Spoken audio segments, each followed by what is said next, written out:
नमस्कार साथियों, स्वागत है आप सभी का आपके अपने YouTube चैनल अंबिकेश मिश्रा पर। साथियों, एक कहानी शुरू होती है एक छोटे से कस्बे से, जहां एक लड़का रहता था और उसका नाम राहुल था। राहुल का सपना था कि वो IAS अधिकारी बने, लेकिन उसके आसपास के लोग हमेशा उसे चिढ़ाते थे कि तेरे जैसे लोग भला कहाँ IAS बनते हैं, अधिकारी तो तू छोड़, तू कुछ नहीं बन सकता, तू ये सपना छोड़ दे और घर का कामकाज कर। हर कोई उसकी पढ़ाई का मजाक उड़ाता था। घर की आर्थिक स्थिति भी बहुत खराब थी। कभी कभी किताबें खरीदने तक के पैसे नहीं होते थे, कभी घर में बिजली नहीं होती थी, लेकिन फिर भी राहुल टार्च की रोशनी में रात भर अकेले जगकर पढ़ाई किया करता था।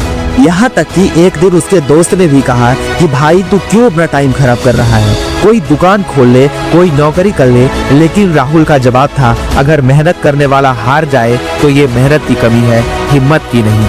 राहुल ने दिन रात एक कर दिया। रोज सुबह खेतों में काम करता, शाम को बच्चों को ट्यूशन पढ़ाता और रात में पढ़ाई करता। कई बार किताबों को जूझता रहता, रात में उठकर पढ़ाई करने लगता।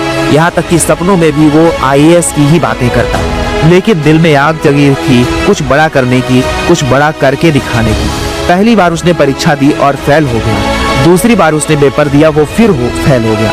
लोगों ने कहना शुरू कर दिया, भाई अब ये सपना छोड़ दे। उसकी माँ के भी आंखों में आंसू थे और माँ ने कहा, बेटा मैं तेरे साथ हूँ और तू एक बार और कोशिश करके देख। राहुल ने ठान लिया कि बस अब नहीं रुकूंगा।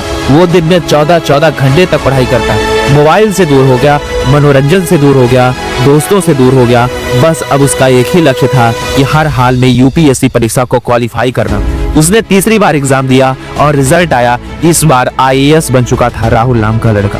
पूरा गांव खुशी से झूम उठा। जिन लोगों ने उसे कहा था तू नहीं कर सकता, अब वही लोग कहते थे हमें पता था तू जरूर करेगा। राहुल मुस्कुराया और उसने बोला, सिर्फ इतना ही कहा कि जब दुनिया कहे तू नहीं कर सकता तो तू ठान लेना कि अब तेरे से ही होगा और तू ही करेगा। दोस्तों, इस कहानी से हमें ये शिक्षा मिलती है कि कभी किसी के शब्दों से अपने सपनों की कीमत को मत घटाओ। अगर तुम्हारे अंदर जलती हुई आग है तो दुनिया की ठंडी बातें तुम्हें नहीं रोक सकती, क्योंकि हार मानने वाले हार जाते हैं और कोशिश करने वाले अक्सर इतिहास रचते हैं।